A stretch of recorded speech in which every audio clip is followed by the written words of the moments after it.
e verso de número 17. Isaías 38, 16, 17. Juntos, leiamos.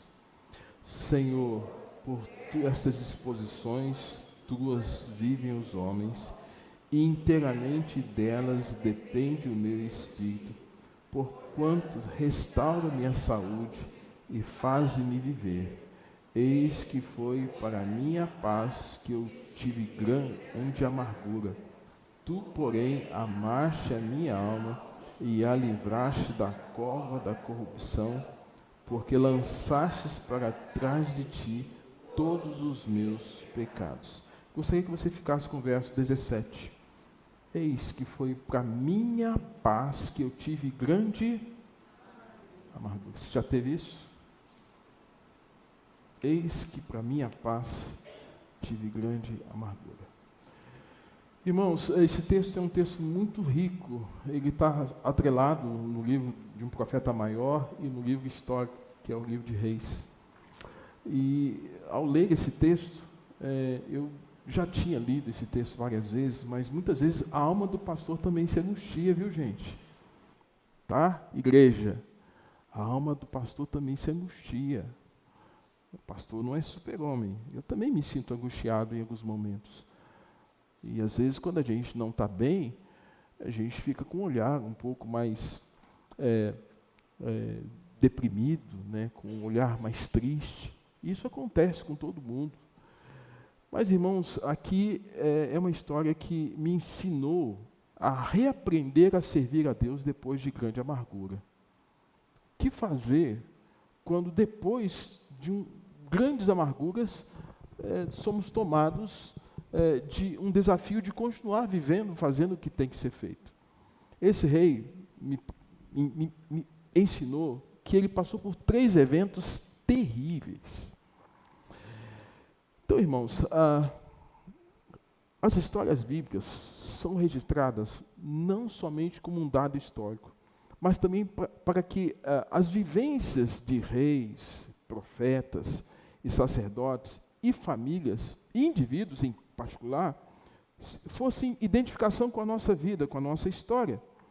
E essa história, em particular, ela possui um enredo cheio de erros familiares, resiliência, afronta, doença, angústia e enfrentamentos diversos.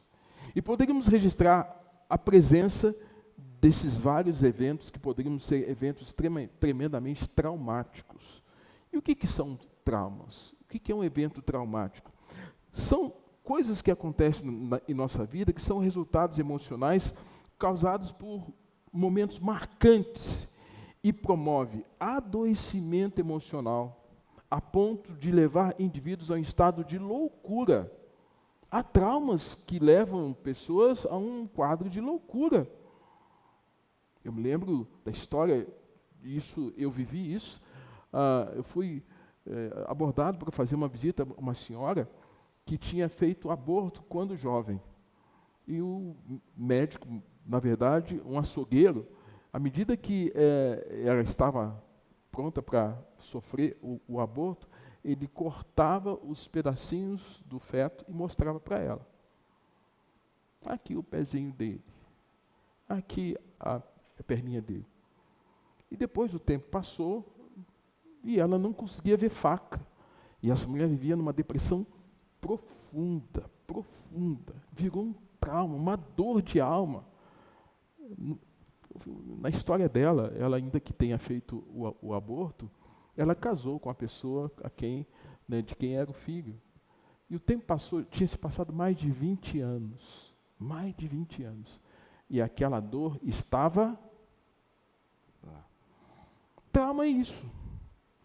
A palavra trauma é empregada para descrever situações aversivas que envolvem estresse, que produzem uma experiência extremamente negativa. Experiências graves, potencialmente capazes de paralisar as pessoas, deixá-las numa condição de assombro, de surto, em que levam esses indivíduos a experimentar isso. E podemos pensar que algumas coisas podem nos causar estresse. Determinadas Pessoas nos causam estresse e podem levar a traumas. Conversas. Já viu que, às vezes, você está conversando com alguém, ele toca no assunto, mas ele não sabe nada do que está acontecendo com você. De repente, aquele assunto mexeu tanto com você que você fala assim, nossa, você está falando de mim? Porque tem algum problema associado à história de vida do indivíduo. Lugares. Eu não vou naquele lugar, porque aquele lugar me faz lembrar de... Eu até recomendo, como pastor, tá? Eu sei que a gente está num outro ambiente aqui, mas não faz o seu ofício fúnebre na igreja, não. Porque quando você faz isso, você cria uma memória afetiva, que aquele lugar fica difícil de voltar depois. E muitas pessoas não voltam na igreja por causa disso. Faz o ofício fúnebre no templo. Tem tantos espaços aí, né, para fazer. Aí depois não consegue voltar na igreja, porque sempre lembra da pessoa que morreu. Então, trauma é isso. Eu poderia pensar, irmãos, que Ezequias foi uma pessoa que ele poderia ser marcado por muitos traumas, como você e eu. Certamente você tem lembranças, pessoas que te causaram mal, situações da vida, e que podem ter gerado um quadro traumático, de angústia profunda. O livro do profeta Isaías, capítulo 38, ele está fazendo uma canção, e na música que Ezequias está compondo para Deus, ele está lembrando desse tempo de angústia, desse momento de sofrimento que ele passou. Vejamos, irmãos, a história do rei Ezequias. O nome dele, ele aparece no capítulo 1 de Isaías, ou de Reis, demarcando um período, né, um período. Diz assim, Isaías, visão de Isaías, filho de Amós, sobre Judá e Jerusalém, nos dias do rei. Quais eram os reis que governaram naquele período de Ezequias? O rei Uzias, o rei Jotão, o rei Acás e depois o rei Ezequias. O rei Ezequias, ele era filho de Acás. Acás governou de 732 a 716. Ele era o pai do Ezequias. Só que a Bíblia vai nos mostrar, irmãos, que o rei Ezequias, ele sofreu muito na mão do pai dele. Você sofreu muito nas mãos de alguém da família? Geralmente nós temos traumas e histórias da vida que nos fazem lembrar de pessoas do nosso laço afetivo que nos causaram dor e sofrimento. E nesse caso, o rei Acás foi um rei que trouxe muito problema para o filho, que depois assumiria o governo de Judá. Isso me ensina, irmãos, que primeiro, nós temos que romper com a história de termos sido criados por pais distantes e pais que causaram danos emocionais. Nós temos que romper com essa história. Porque se levamos essa história adiante, isso vai acompanhar a nossa vida até o túmulo. E vejam aqui. 2 Reis, capítulo 16, versos 2 e 4, fala que Acás, o pai de Ezequias, foi um homem extremamente insensato. E os pecados que o pai praticou trouxeram muitos danos para Judá naquele tempo. Acás, primeiro, foi um rei idólatra.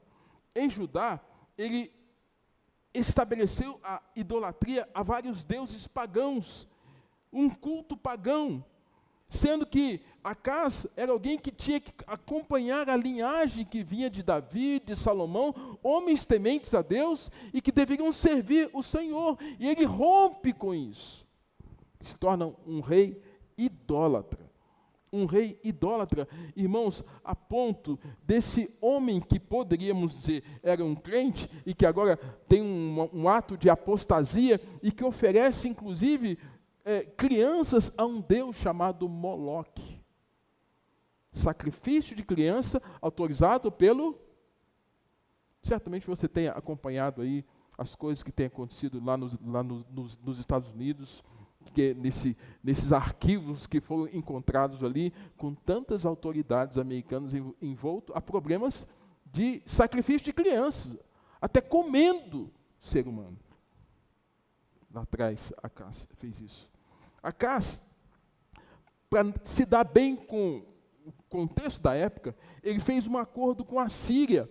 E nesse acordo, a Síria estava ameaçando o povo de Judá, e Acás fez uma aliança, sabe, para ficar bem na fita, para andar bem com todo mundo.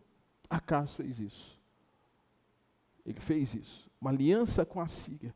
E Acás, irmãos, transformou o templo num lugar de sacrilégio.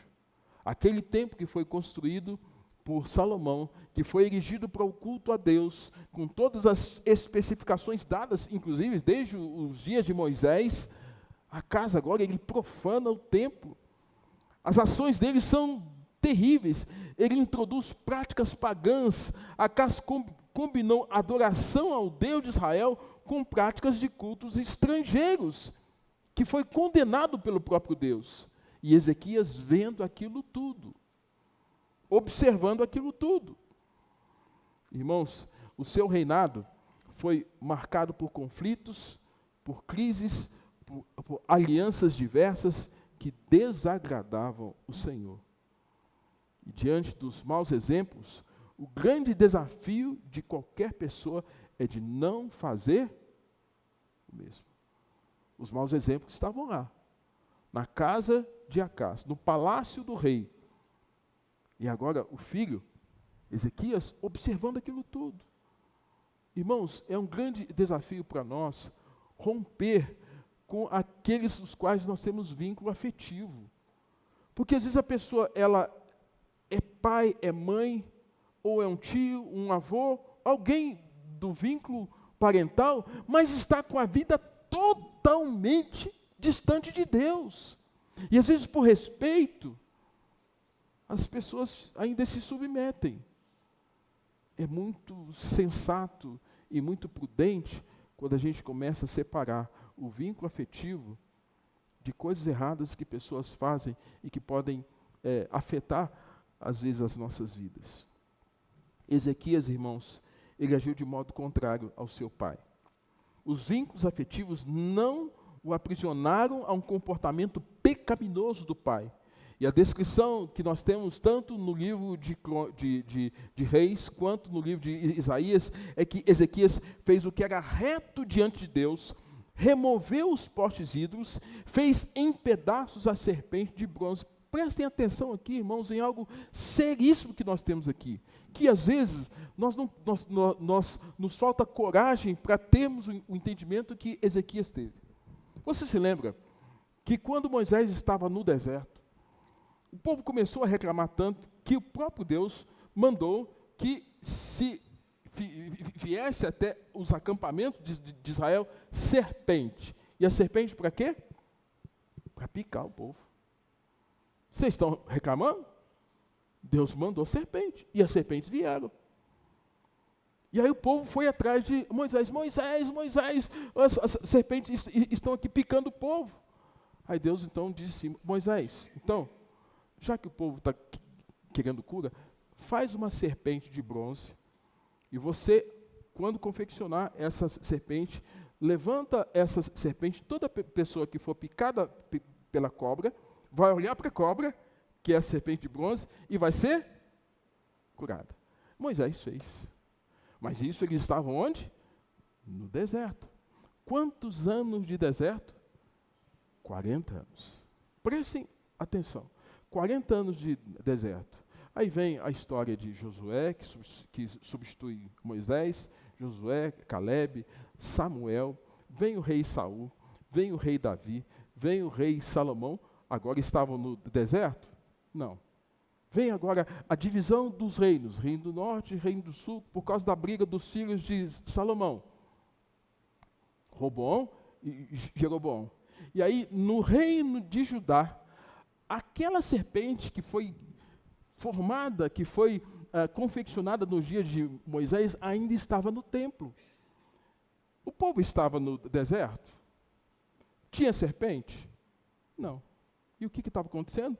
O povo estava, agora, o reino, o palácio, o templo erigido, e aí o povo ainda venerava, idolatrava a serpente de bronze. Aquilo que foi bênção lá atrás, agora era objeto de quê? Idolatria. Pensa, irmãos, a tradição do povo judeu era adorar a serpente de bronze, e não a Deus. E aí o rei Ezequias olha aquilo tudo, que inclusive a sua mãe, Maaca, era adoradora também da serpente de bronze. O rei Ezequias vai lá e o que ele faz? Faz em pedaços. Destrói tudo. Isso não é de Deus. Destrói os postes ídolos, destrói a serpente de bronze. E aí o texto vai dizer que o rei Ezequias é esse homem que fez o que era reto porque o pai fez tudo errado. Removeu os postes ídolos porque o pai fez tudo errado. Fez em pedaços a serpente, que até então foi objeto de bênção, mas não era mais bênção. E quantas serpentes de bronze estão aí, que foi bênção lá atrás, mas que hoje não é mais. Ele foi corajoso para quebrar a serpente de bronze. Confiou no Deus de Israel, enquanto o seu pai confiava em alianças pecaminosas. E diz o texto que ele se apegou ao Senhor e o Senhor se apegou a ele. De tal forma que ele lograva bom êxito, porque o Senhor era com Ezequias. Que coisa linda, irmãos. Coisa linda. Agora, se Ezequias fica com aquela ideia, nossa, eu tenho um vínculo afetivo com aquilo que é objeto de idolatria do meu pai, ele faria errado tanto quanto o pai, tanto quanto a mãe. Preste atenção. Vínculos afetivos, muitas vezes, podem nos cegar do entendimento correto da vida, se nós não estivermos firmados na palavra de Deus. E a palavra de Deus é maior que qualquer vínculo afetivo que nós tenhamos. Qualquer vínculo afetivo. E nesse caso, imagine, irmãos, que sofrimento de Ezequias de olhar tudo aquilo, todo aquele histórico, e não se envolver com o paganismo da própria família. Às vezes, o que a gente vê é que as pessoas precisam ter uma noção maior da palavra de Deus e fazer essa ruptura entre aquilo que a palavra de Deus diz e aquilo que muitas vezes os vínculos afetivos vão fortalecer, e tal qual o apóstolo Paulo diz lá em 2 Coríntios capítulo 10, criando sofismas e fortalezas. Sofisma é uma mentira contada como se fosse verdade e aceita como se fosse verdade, mas é uma mentira. É uma mentira, mas a pessoa está firmada porque a mentira foi contada tantas vezes como se fosse verdade, mas é mentira. E Paulo diz que a nossa luta não é contra... as nossas armas não são carnais, mas são poderosas para destruir essas mentiras. E aí o apóstolo Paulo também fala que é para destruir as fortalezas. Fortaleza é algo... Eu fico pensando naqueles castelos medievais da Escócia, da Irlanda. A gente esteve agora recentemente lá na Europa, em alguns castelos, alguns lugares bonitos, em alto penhasco, na França. Eu fico pensando, é um lugar difícil, quase que impenetrável. E Paulo está falando que essas fortalezas são, irmãos, contextos espirituais quase que impenetráveis, quase que não dá para chegar lá. E que só o Evangelho pode romper com aquilo, destruir aquilo. Entendo que o rei Ezequias ele foi um homem muito sensato e muito firme, e logrou êxito exatamente por causa disso. O vínculo afetivo não era maior do que a sua dependência, a sua confiança em quem? Em Deus. Segundo, o Salmos 27, 10 fala assim, porque se meu pai e minha mãe me desampararem, o Senhor me acolherá. Eu acho que houve total desamparo espiritual para com o rei Ezequias. Se o Senhor não fosse com ele, ele não teria dado conta. Então, não deixe que seu passado familiar ou pessoal interfira no seu presente. Deus pode curar e modificar a sua vida hoje. Aí, agora sim. Segundo, não ceda diante das afrontas da tentação dos inimigos. Se você acompanhar comigo, volta lá a sua Bíblia, lá em 2 Reis, capítulo de número 19. 2 Reis, capítulo de número 19. Nós temos aqui uma descrição no verso de número 19, que Ezequias está fazendo uma oração a Deus, mas essa oração tem um motivo. E no final da oração dele, ele está dizendo assim: agora, pois, ó Senhor nosso Deus, livra-nos das mãos, para que todos os reinos da terra saibam que só Tu és o Senhor Deus. O que Ezequias está fazendo? Ele está orando. E ele está pedindo vitória e livramento diante de um contexto de oposição e perseguição. Ele está dizendo: Senhor, naquilo que o Senhor me conceder vitória, que o mundo saiba que só o Senhor é Deus. Irmão, será que a gente tem essa concepção quando a gente tem conquistas e vitórias espirituais? Às vezes a gente nem conta a bênção, né? Tal qual o hino que nós cantamos, se da vida vagas procelosas são, né? Quantas muitas vezes, nós não contamos nada para ninguém. A bênção chega, nós não partilhamos. E nós achamos que compartilhar a bênção é coisa de pentecostal, irmão. Contar a bênção é coisa de crente. Compartilhar a bênção é coisa de gente de Deus. Alegrar é com os que se alegram. Conta a bênção, irmão. Compartilhe o que Deus fez na sua vida. Então, o que está acontecendo aqui? Houve uma afronta por parte da Síria através de alguns personagens que a história conta. O texto é muito rico, muito extenso, não dá para a gente esmiuçar aqui. Mas a Síria era um reino perverso e que se opunha ao povo de Israel, lembrando que Israel, o reino de Israel e o reino de Judá. A Síria, ela tinha se levantado contra o povo de Deus, porque ainda que o reino estivesse dividido, Israel, o reino do norte, o reino do sul, estivesse ali, mas eles representavam quem era Deus na terra. O que acontece, irmãos? A Síria vem e domina o povo de Israel. Israel agora estava escravizado e foi levado como cativeiro da sua terra para a Síria. Presos, cativos. E agora, o segundo embate da Síria era levar agora o povo de Judá. Já tinha levado um povo, agora ia levar o outro povo. E aí o rei de Israel, o rei da Síria, manda uma comitiva liderada por um homem chamado Rabsaque, que representa o império do mal, que estava tentando minar a confiança de Ezequias em Deus. Enquanto isso, Senaqueribe, o rei da Síria, havia prendido o povo de Israel, como disse, que estava sob o governo de também um rei ruim, Elá, que foi um rei instável e deixou o povo aprisionado. A Bíblia, irmãos, mostra lá atrás, quando o rei era temente a Deus, o povo era abençoado. Quando o rei não era temente a Deus, o povo sofria. O povo sofria. É igual hoje. Espera-se, né, que pelo menos a casa de homens de Deus seja um lugar de paz e bênção.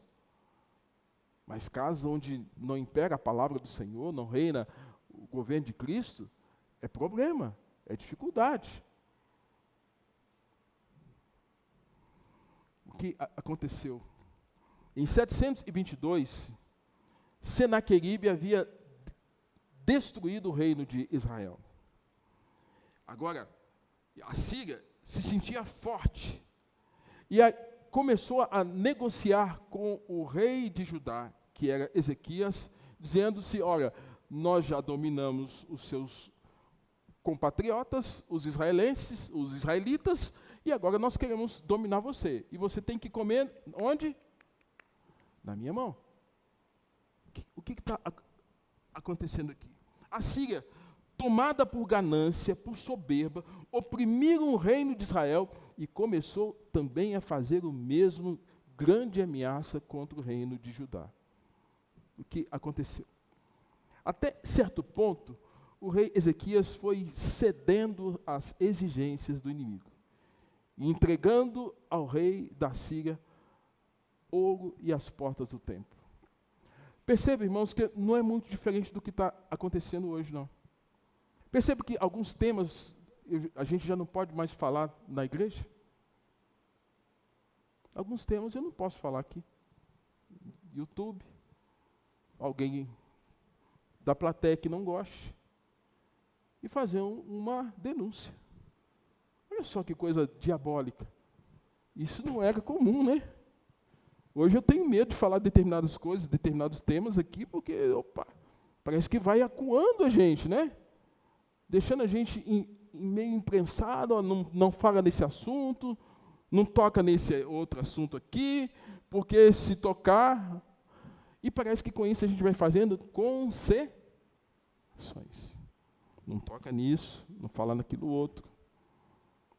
Aí na escola você está vendo também o seu filho, na empresa também você vai começando a fazer as concessões. Irmãos, é o império do mal. É a Síria governando, é a Síria agindo de maneira a que nós estejamos fazendo concessões para que ele nos domine. O rei Ezequias, até um certo ponto, começou a fazer as concessões. Mas, irmãos, não tem coisa pior do que alguém falar alguma coisa como se estivesse afrontando a gente. Em determinado momento, uma comitiva da Síria, representada por Rabsaque, foi até ao rei Ezequias e, em tom de ironia, disse o seguinte: que confiança é essa que estribas? Que confiança é essa, rei, que você tem em Deus?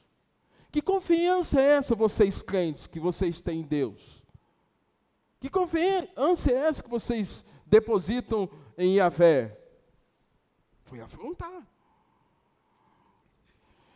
Envia esses emissários, os inimigos estão zombando e dizendo: se vocês disserem do reino de Judá, nós confiamos no Senhor, nosso Deus, e não é esse aquele cujos altares Ezequias removeu, eles estão dizendo assim: vocês não dizem que confiam no Senhor? Vocês não estão submissos ao rei Ezequias, que removeu do templo os altares, que quebrou a serpente bronze? Vocês são eles, né? Zombando, debochando. Disse Rabsaque, o chefe da comitiva, afrontando o povo de Deus, em Isaías capítulo 36, 14 e 15. Olha, não vos engane, Ezequias. Ezequias está enganando vocês, povo. Porque não vos poderá livrar da sua mão, nem tampouco Ezequias vos faça confiar no Senhor, dizendo: o Senhor certamente nos livrará, e essa cidade não será entregue nas mãos do rei da Síria. Rabsaque está dizendo assim: olha, Ezequias está enganando vocês.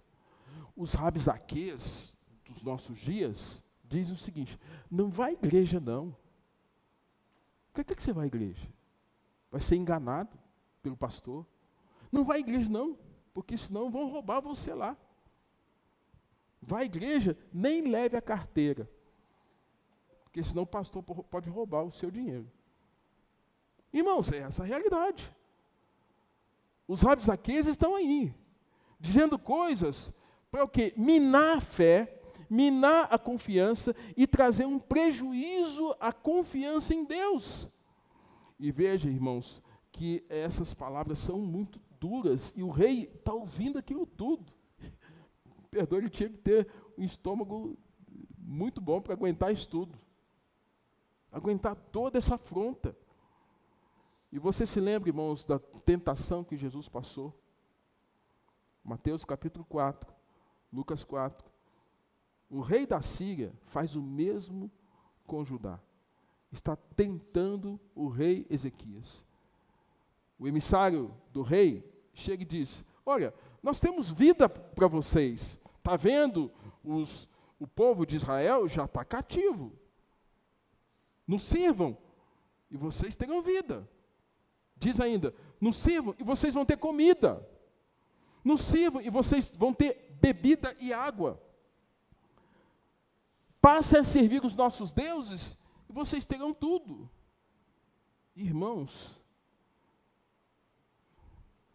era, entre aspas, vida em troca de escravidão.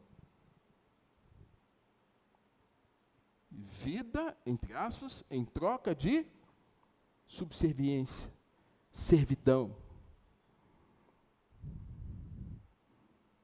Seria uma vida fácil em troca da adoração aos deuses da Síria.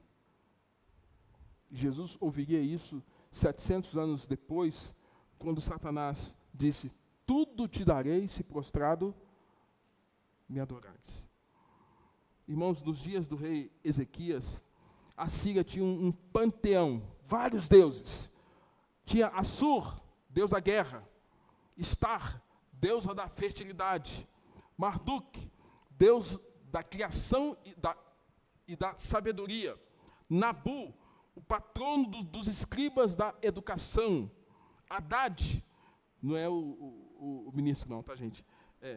Deus da chuva e da tempestade. E mais outros tantos deuses que havia no panteão sírio. E eles estão dizendo: nos sirvam os nossos deuses, porque o Deus de vocês não vale nada. Está vendo? Os israelitas estão aqui. Irmãos, é a voz do diabo, é a voz do capeta, do inferno.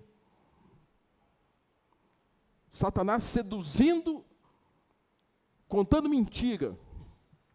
E nós sabemos, irmãos, que cada um de nós é tentado quando essa tentação, quando essa cobiça nos atrai e nos seduz.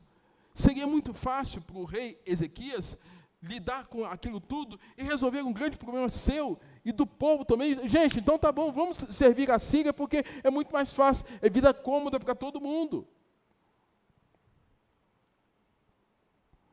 E no capítulo de número 37, nos informa que, sabendo Ezequias que o exército da Síria estava bem próximo, alguns aquedutos ali de Judá, o rei da Síria, o rei Ezequias, ele tem uma atitude que, entendo eu, de outra forma hoje, nós precisamos ter também. Irmãos, está acontecendo muita coisa ruim no mundo. Muita coisa ruim. E parece que nós estamos anestesiados e acostumados com as coisas ruins. Eu confesso que não concordo com tanta coisa ruim que está acontecendo. Paulo fala que a nossa luta não é contra o sangue e a carne, mas contra os principados e potestades.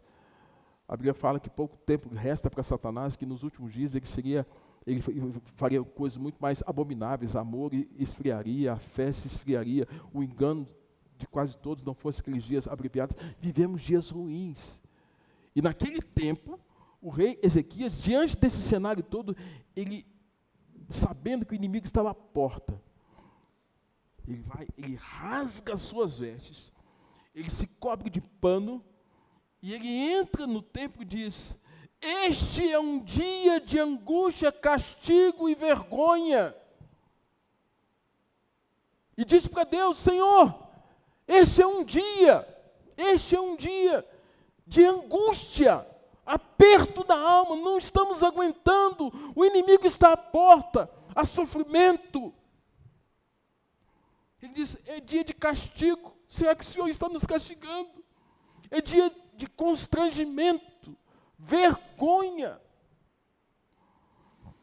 Irmãos, o rei envia seus servos até um certo ponto, e ele diz assim: será que Deus enviou Rabsaque para afrontar ao próprio Deus vivo? Porque a voz do emissário da Síria é uma voz diabólica, veio para afrontar. Ao que Isaías, irmãos, nos ensina e responde, o Senhor tem resposta para todos nós diante dos momentos de angústia. Não há uma pergunta que nós possamos fazer que não haja resposta clara de Deus. Talvez nós não estejamos atentos e discernindo a voz de Deus. Mas que Deus fala, fala. Que Deus fala, fala. Que o Espírito Santo age e ministra, ministra. E aí diz o Senhor, assim diz o Senhor: não temais por causa das palavras que ouvistes do rei da Síria, que blasfemaram contra mim, o próprio Deus dizendo: eis que meterei nele um espírito, e ele, ao ouvir certo rumor, voltará para a sua terra, e nela o farei cair morto à espada. Deus, eles estão brincando comigo, estão me provocando. Eles vão voltar para o lugar de onde vieram. Deus diz isso. E você tem que ter a confiança de que Deus pode fazer retroceder todo o mal que vem sobre sua vida, sobre a sua casa, sobre a igreja. Nós não podemos nos conformar, irmãos. Quando o mal vem para tentar nos afrontar, diminuir, desqualificar, uma das coisas que Satanás faz, e faz muito bem, até porque João 8,44 diz que ele é o pai da mentira, ele não se firma na verdade, ele é assassino. E você vai acreditar numa palavra de um assassino? 2 Crônicas, capítulo 32, verso 5, diz que Senaqueribe estava pronto para a guerra. A ameaça se transformaria num grande ataque. Mas se lembra de Tiago, que fala assim: resistir ao diabo, ele resistiu ao diabo, e ele fugirá de vós. E foi o que Ezequias fez. Diz a palavra do Senhor que Ezequias cobrou ânimo, saiu da tristeza, saiu da depressão. Ezequias edificou um muro que estava demolido, agiu de maneira a proteger a si e o povo. Ezequias levantou torres, tem uma visão ampla daquele cenário. Ezequias fez armas e escudos para se defender. Hoje, irmãos, ainda que nós não tenhamos armas físicas, balísticas, mas a palavra de Deus é a nossa arma. Quando Paulo fala das armas que cada um de nós tem, a Bíblia é a espada do Espírito. E se nós não conhecemos a Bíblia, nós não temos armas para lutar contra o mal, contra as trevas que estão aí. Ezequias pegou em armas. Ezequias orientou os seus liderados, visão estratégica. O líder tem que, é para esse lado que nós vamos, é aqui que nós vamos fazer, é assim que nós vamos caminhar. E ele tomou decisão. Ezequias ajuntou o povo e falou ao coração do povo: não adianta falar a cabeça se a palavra não chegar no coração. Tem que chegar na alma. Para você entender, discernir que é essa alma que tem que ser aguçada e tomar um ânimo para fazer o que Deus quer que você faça para Ele e para a glória dEle. Ezequias disse ao povo: sede corajosos, tende bom ânimo, não temais, nem vos espanteis por causa do rei da Síria, e nem por causa de toda a multidão que está com ele, pois há conosco maior do que o que está com ele. Glória a Deus, irmãos. Glória a Deus. Líder desanimado, desanima o povo. Mas um líder encorajado, encoraja o povo. O que vocês querem? Um líder desanimado ou um líder animado? O que vocês querem? Nós precisamos de homens, irmãos, que sejam vigorosos espiritualmente falando, que não tenham medo. E a Bíblia nos ensina que Ezequias é esse que Deus está usando. E ele diz ainda: com ele está o braço da carne, mas conosco, nosso Deus, para nos ajudar e para guerrear as nossas guerras. E diz o texto, irmãos, que o povo descansou nas palavras do rei Ezequias. E no capítulo de número 32, a vitória veio. O rei nos apresenta em oração todo aquele sofrimento, toda aquela situação. Diz o texto: mas o rei Ezequias e o profeta Isaías, filho de Amós, oraram por causa disso e clamaram ao Senhor. Diante de luta, irmão, não adianta raciocínio lógico. Diante de luta, não adianta nada disso. Diante de luta é oração. E se você não aprendeu isso, tem que aprender.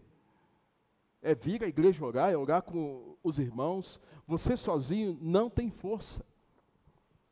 É por isso que, quando nós observamos no Novo Testamento, sempre a ação do Espírito Santo é uma representatividade, é uma coletividade. Enchei-vos do Espírito. Falai entre vós. Não é você sozinho. É você com um grupo. Você com irmãos. E aqui, essa palavra de encorajamento traz um novo ânimo De tal forma, irmãos, que aqui uma teofania. O que é uma teofania? Teofania, teos, Deus, fanias, aparição. Deus manda um anjo. Deus manda um anjo. O anjo do Senhor vem. E diz o texto que o Senhor enviou um anjo que destruiu o arraial da Síria e todos os guerreiros valentes, e os príncipes e os chefes. Ninguém teve que levantar a mão para lutar com ninguém. Mas Deus levanta um anjo. Nós, presbiterianos, nós somos muito reduzidos em relação a falar de coisas que nos surpreendem, né? Mas, irmãos, Deus continua sendo o mesmo. Ontem e hoje será para sempre. Deus pode nos surpreender, fazendo vir algo novo sobre a vida, sobre enfrentamentos que temos, e coisas que homem nenhum pode trazer a solução, mas que Deus pode, que Deus quer e que Deus faz. E isso acontece. O anjo vem, os assírios, eles entram em conflito entre eles mesmos. O Senhor trouxe livramento por meio de Ezequias a Judá. E diz o texto que o Senhor salvou Ezequias e os moradores de Jerusalém da mão de Senaqueribe, rei da Síria, e da mão de todos, e lhes deu descanso todos os dias, e muitos trouxeram presentes a Jerusalém, ao Senhor, e coisas preciosas a Ezequias. A vitória veio. Aplicação desse ponto. Não há ditado que diz, não há aquele ditado que diz, a gente dá a mão e eles querem o braço. Com o mal, não ceda nem a mão e nem o braço. 1 milímetro sequer. Não ceda 1 milímetro sequer. Satanás quer que você ceda. Ceda no sexo, no dinheiro, no falar mal do irmão. Um monte de coisa. Ele quer que você ceda. Não ceda. Por fim, irmãos, não deixe que nenhum mal mine a sua fé, por mais que isso gere impacto nas suas emoções. Ezequias, história ruim de uma família ruim. Ezequias, um líder passando por enfrentamentos difíceis. E agora Ezequias é alguém que passa o tempo, as coisas se acalmam, e ele está lá no seu palácio, e Deus manda o profeta Isaías ir até o palácio e trazer uma notícia que não era muito boa. Diz o capítulo 38, que naqueles dias Ezequias adoeceu de uma enfermidade mortal. E que quem foi o porta-voz dessa notícia foi o profeta de Deus, Isaías. Isaías vai lá e fala para Ezequias algo sério. E Ezequias tinha que ouvir aquela palavra. E a palavra que Deus deu para o profeta Isaías, irmãos, foi: fala para Ezequias que é para que ele ponha ordem na sua casa, porque certamente ele vai morrer. Eu não sei você, mas pastor às vezes é o emissário dessas notícias para familiares. Eu já tive que dar notícias como essa para algumas pessoas. E não é nada bom, e não é nada fácil dar uma notícia de morte para alguém. O profeta teve que dar essa notícia. Então a gente vê, primeiro, ele tem que romper com os erros do pai. Segundo, ele tem que ser um rei ameaçado, tendo seu reino ameaçado, o império ameaçado por um reino do mal, opressor, e agora a sua saúde sendo afetada a ponto de ser desenganado pelo próprio Deus. Não foi médico que falou, você vai, foi Deus. Põe ordem porque está chegando o seu dia. Como é que a gente receberia uma notícia dessa, irmãos? Como é que você receberia uma notícia dessa? Põe ordem porque está chegando. Irmãos, a morte é ser vista como uma consequência do pecado original. A morte tem que ser vista como uma punição divina temporal, de fato, uma consequência de pecados de indivíduos e, num certo sentido, coletividade. A morte também pode ser vista como um descanso. Pessoas que estão, às vezes, num quadro de adoecimento, velhice, e que a morte é um presente. Aí o livro de Apocalipse fala isso. Bem-aventurado aqueles que descansam no Senhor, que aqueles que morrem no Senhor, porque descansam das suas fadigas, descansam das suas obras. Às vezes a morte é descanso, chega. Davi morreu farto de dias. Mas, irmãos, aqui, o rei não tinha feito aparentemente nada de errado para que houvesse esse sentenciamento. Ele não fez nada de errado. Muito pelo contrário. A descrição fez o que era reto diante de Deus, fez tudo certinho. Desviou do mal, lutou as guerras dele, ainda que tivesse os seus momentos de crise, mas não afetou a ponto de ele tornar-se apóstata e abandonar a Deus. Ele não fez nada disso.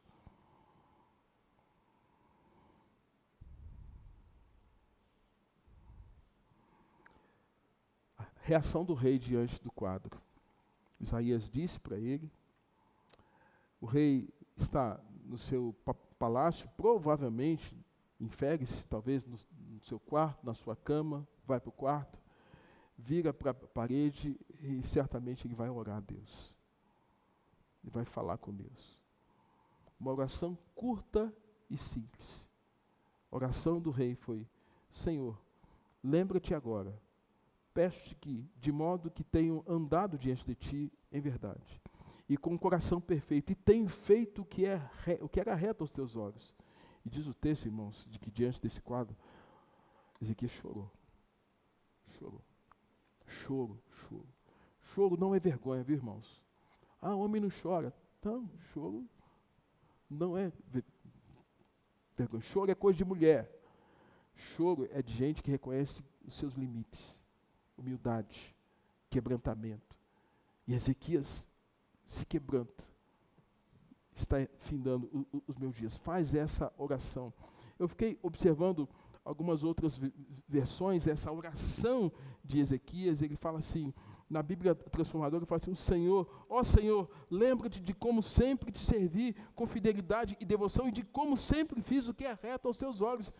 Depois chorou amargamente. A Bíblia Viva, ó Senhor, por favor, lembre-se de que eu sempre lhe fui fiel e que sempre me esforcei ao máximo para obedecê-lo. E chorou como criança. A Bíblia King James. Ó Senhor, lembra-te de que tenho andado na tua presença, de como tenho te servido com fidelidade, integridade de coração e sincera devoção. E tenho realizado tudo quanto é agradável aos teus olhos. Ezequias chorou com pesar. Irmãos, será que temos consciência tranquila para orar como o rei Ezequias orou? Senhor, eu tenho andado em integridade. Senhor, eu tenho sido fiel, Senhor. Senhor, eu tenho sido zeloso com a tua obra. Será que se a gente recebesse uma notícia dessa, será que a gente teria a condição de, nessa oração curtinha aqui, falar o que Ezequias falou? Será que nos falta integridade? Será que nos falta fidelidade? Será que nos falta zelo pela casa de Deus, pelas coisas de Deus, pela família, pelo reino de Deus? Ele disse, e Deus disse, capítulo de número 38, verso 5, talvez uma das orações mais rápidas em ser ouvida. Isaías entrou no palácio, foi lá, rei, põe ordem na tua casa que o senhor vai morrer, viu? O rei vira para a parede e ora. Isaías está indo embora. E o rei está orando. Quando Isaías está no portão do palácio, Deus fala assim, Isaías volta. Vai e fala com o rei, que eu ouvi a oração dele. Eu acho que uma das orações mais rápidas da Bíblia, atendidas de maneira pronta. E o Senhor diz, ouvi a tua oração e vi as tuas lágrimas. Acrescentarei por mais 15 anos de vida aos teus dias. Ezequias tem a bênção, oração respondida. E Deus ainda fez uma aliança com ele, que essa aliança, tal qual o arco-íris que marca o fato de Deus não destruir a terra com água, Deus fez uma aliança, eu vou mudar o sistema do universo, 10 graus para que você se lembre que eu te abençoei. Diz o verso 21 que depois de passa de figos, conforme a orientação que o profeta Isaías deu, o rei recuperou a sua saúde e viveu por mais 15 anos. Dias de angústia, família ruim, reino ameaçado, doença. Eu concluo. Ezequias teve que romper com a angústia de ter um pai apóstata e um pai ruim. Ezequias não cedeu às afrontas dos seus inimigos. E Ezequias, diante do vale da sombra da morte, recorreu a Deus. Ainda que eu ande pelo vale da sombra da morte,